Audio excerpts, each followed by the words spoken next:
Olá, meu grupo, formado pelo Eduardo Rafael, o Jefferson da Silva e eu, Leonardo, iremos apresentar para vocês a nossa atividade prática desenvolvida na disciplina de máquinas de fluxo a respeito do teste de desempenho para as bombas centrífugas. Primeiramente, vamos abordar o que diz a referência normativa a respeito do teste realizado. Na norma, de maneira resumida, ela diz que o objetivo do teste é verificar o desempenho da bomba em relação às especificações do projeto, avaliando parâmetros como a vazão, a altura manométrica, a potência e a eficiência. Diz também que há condições para que esse teste seja realizado pré-definidas. Esse teste deve ser realizado com o fluido especificado ou sendo necessário determinar fatores de correção caso o fluido difira do projeto.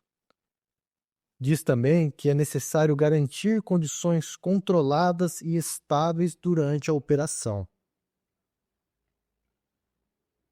Dentre os parâmetros que deverão ser medidos durante o teste, nós podemos citar a vazão, que é o volume de líquido bombeado por uma unidade de tempo, a altura manométrica, que é a diferença de energia hidráulica entre a entrada e a saída da bomba, a potência absorvida, que é a energia consumida pela bomba, e a eficiência da bomba, que é a relação entre a potência hidráulica útil e a potência de entrada da própria bomba. Instrumentação requerida. No ASME, é dito que é imprescindível utilizar de instrumentos precisos e calibrados. E dentre estes instrumentos, podemos citar os medidores de pressão, que no caso seriam manômetros ou piezômetros, para a sucção e a descarga, medidores de vazão, como venturímetros, tubos de Pitot e etc., tacômetro, para medir a rotação do eixo da bomba, e de maneira geral, é muito importante garantir a baixa incerteza nas medições. Com relação aos procedimentos do teste, é necessário primeiramente estabilizar a bomba antes de começar a coleta de dados, realizar leituras em diferentes pontos de operação, a fim de poder obter uma curva característica mais perto da realidade, e registrar todas as condições ambientais e operacionais que compõem aquele teste, né, como estava no momento que foi realizado o teste. A norma diz também que é muito importante realizar a correção dos resultados, aplicando fatores de correção para compensar diferenças de temperatura, de viscosidade ou de densidade do fluido testado, e também de ajustar os resultados para as condições padrão, se necessário. O teste tem como objetivo proporcionar a geração da curva característica da bomba, especialmente no que diz respeito à relação entre a altura manométrica e a vazão, e de também determinar o ponto de operação e a sua eficiência. E também, aproveitando para não deixar de falar uma coisa que a norma diz que é muito importante, o que diz respeito aos requisitos da documentação e do relatório, documentar as condições do teste, as características da bomba, a instrumentação utilizada e os resultados obtidos, apresentando cálculos detalhados, incluindo as correções aplicadas. Olá pessoal, tudo bem? Aqui quem fala é o Eduardo. Vou dar sequência aqui na nossa apresentação, de referente aos testes práticos na bancada de mecânica dos fluidos, MF3/09. Bom, os materiais aqui que nós precisamos para fazer esses ensaios são o seguinte. Primeiro são as duas bombas monofásicas NXDP2, ambas são de meio CV, podendo trabalhar em paralelo ou em série, dependendo da configuração da bancada. Uma bancada de mecânica dos fluidos modelo FMF309 PP30. um manômetro GV de 2,5 bar, um manômetro ASTA de 5 bar, um multímetro MIT 870F, ao qual utilizamos para fazer as medições de potência. Falando da bomba, a nossa bomba é uma NX DP2 de meio CV cada uma. Ela tem um grau de proteção IP21. Ela é uma bomba monofásica ou trifásica, no nosso caso uma bomba monofásica, ao qual nós temos ali então que a corrente nominal em 220 ela pode ser de 4 A, corrente do motor, nós temos aqui o rendimento em relação à potência, então temos 100% para 64,30%, ou seja, ela tem ali uma defasagem em relação à potência nominal com o seu rendimento. Então, o seu máximo de rendimento possível para esse modelo de bomba é de 64,30%. Temos um fator de serviço de 1,6 e temos também o tempo máximo com o rotor bloqueado a quente, 6 segundos. Por que isso? Com o rotor bloqueado, nós temos ali o aquecimento na câmara de compressão e ali possivelmente vai acabar danificando ali alguma parte plástica que é sensível à temperatura, podendo ser também ofendendo também o selo mecânico, que é o responsável por manter a água dentro da câmara e não vazar pelo eixo.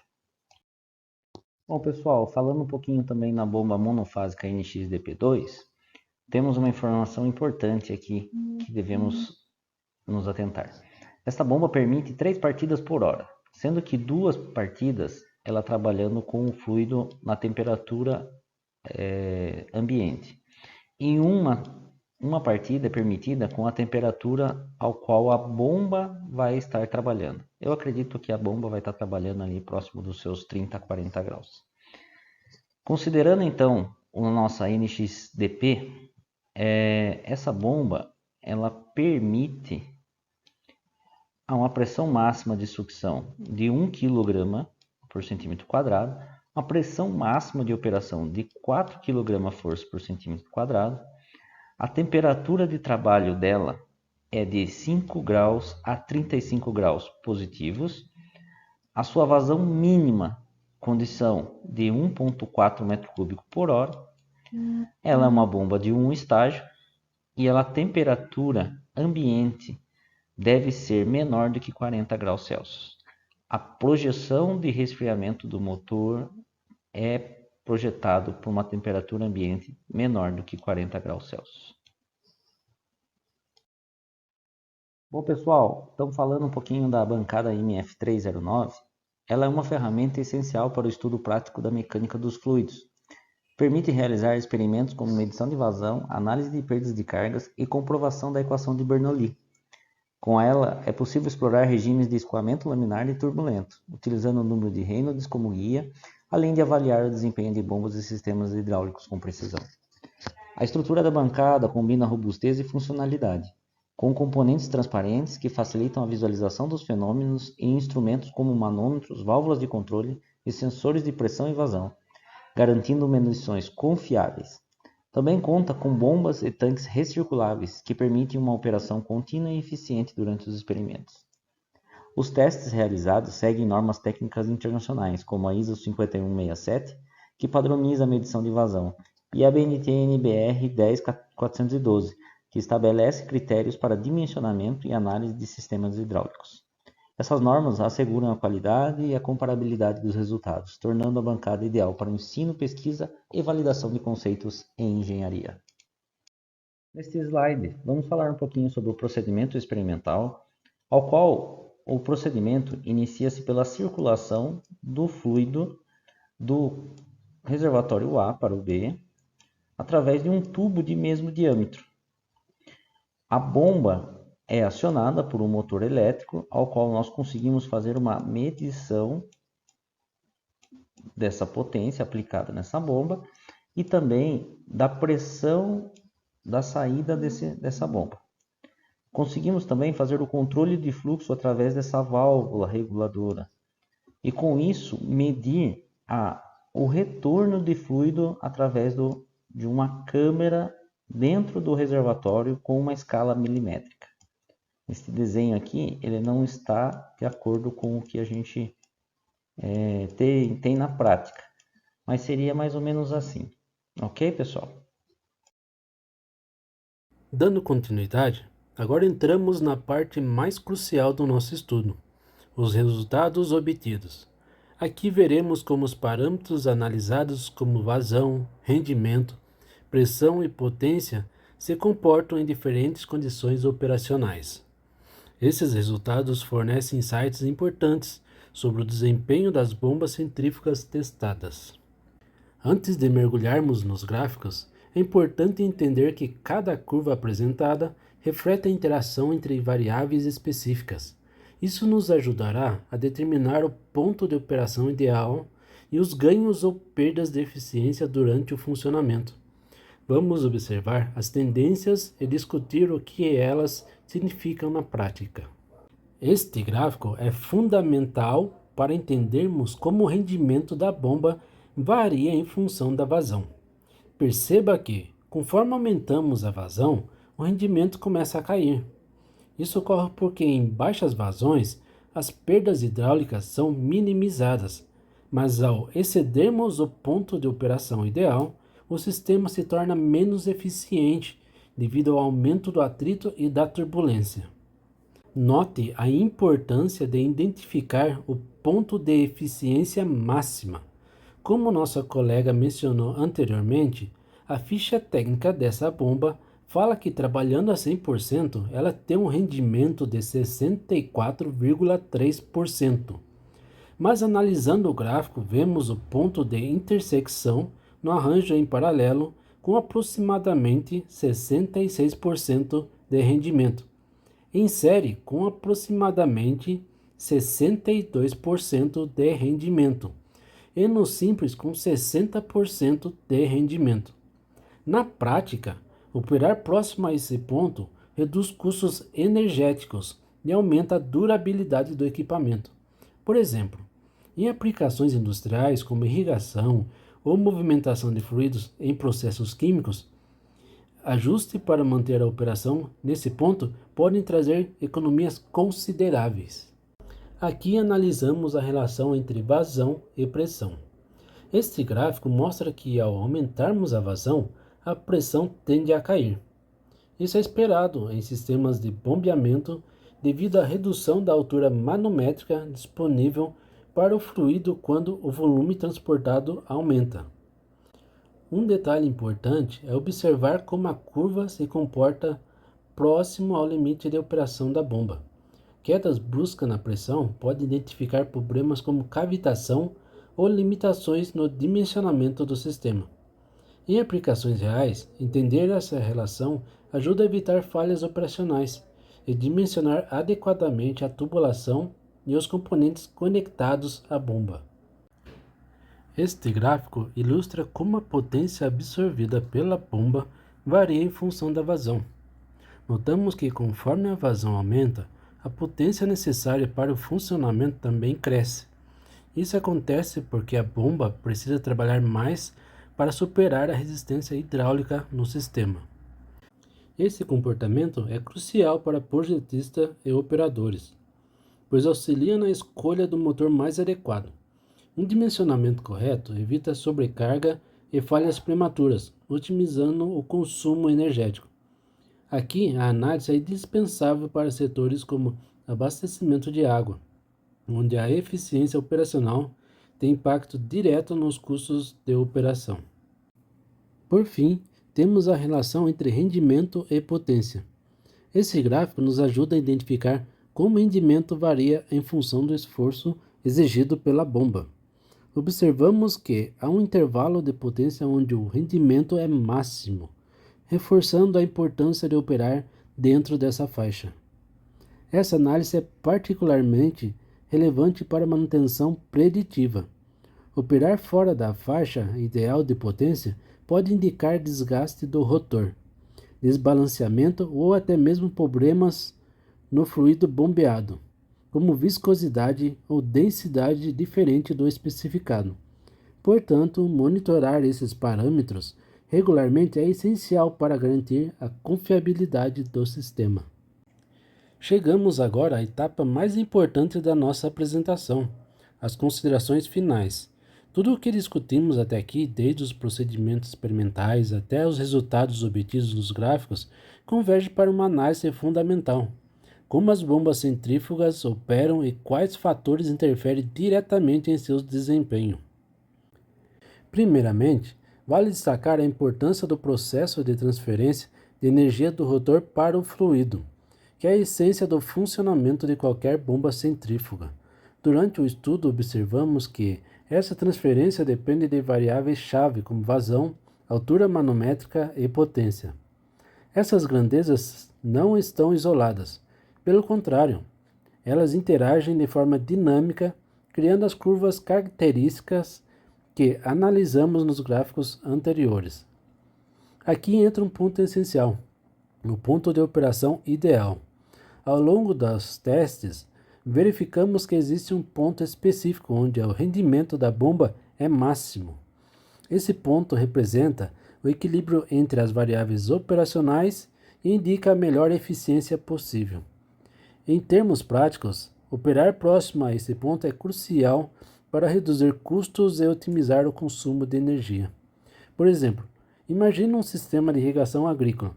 Se as bombas forem operadas fora do ponto de eficiência máxima, haverá desperdícios de energia elétrica, aumento do desgaste dos componentes e, consequentemente, custos maiores para o agricultor. Outro aspecto relevante é a relação entre pressão e vazão, que observamos na curva característica. Conforme a vazão aumenta, a pressão tende a cair. Essa tendência ocorre devido à perda de carga no sistema e à capacidade limitada da bomba de gerar altura manométrica em vazões elevadas. Em aplicações industriais, como bombeamento de fluidos em processos químicos ou sistema de abastecimento de água, é fundamental prever e gerenciar essa queda de pressão, para evitar falhas operacionais como cavitação, que pode danificar seriamente a bomba ao longo do tempo. Durante o estudo, também identificamos como a potência absorvida pela bomba varia com a vazão. Esse comportamento é particularmente importante na escolha do motor que irá acionar a bomba. Um dimensionamento inadequado pode gerar problemas significativos. Motores subdimensionados, por exemplo, podem queimar ou serem sobrecarregados. Por outro lado, motores superdimensionados consomem mais energia do que o necessário, aumentando os custos operacionais. Esse tipo de análise tem impacto direto em setores como construção civil e mineração, onde sistemas de bombeamento são usados em larga escala e qualquer ineficiência se traduz em prejuízos financeiros consideráveis. Além disso, a relação entre potência e rendimento reforça a importância da manutenção preditiva. Durante os testes, percebemos que operar fora da faixa de potência recomendada não apenas reduz o rendimento da bomba, mas também pode indicar desgastes mecânicos, desalinhamento do eixo ou até problemas em fluidos bombeado. Imagine um cenário onde o fluido tenha densidade ou viscosidade diferente do especificado no projeto. Nesse caso, a bomba precisa trabalhar mais, consumindo mais potência e gerando perda de eficiência. Detectar esses desvios precocemente permite corrigir falha antes que se tornem problemas maiores, aumentando a vida útil dos equipamentos e reduzindo custos com manutenção corretiva. Em resumo, a análise do desempenho das bombas centrífugas nos permitiu obter uma visão detalhada de seu comportamento operacional. Os resultados demonstraram a importância de operar próximo ao ponto de eficiência máxima, monitorar a potência absorvida e considerar as relações entre vazão, pressão e rendimento. Aplicar esses conhecimentos em projetos reais possibilita um uso mais eficiente de energia, maior durabilidade dos equipamentos e menores custos operacionais. Com isso, encerramos nossa apresentação, com certeza de que os dados e análises realizadas podem contribuir significativamente para a otimização de sistemas de bombeamento em diversas áreas.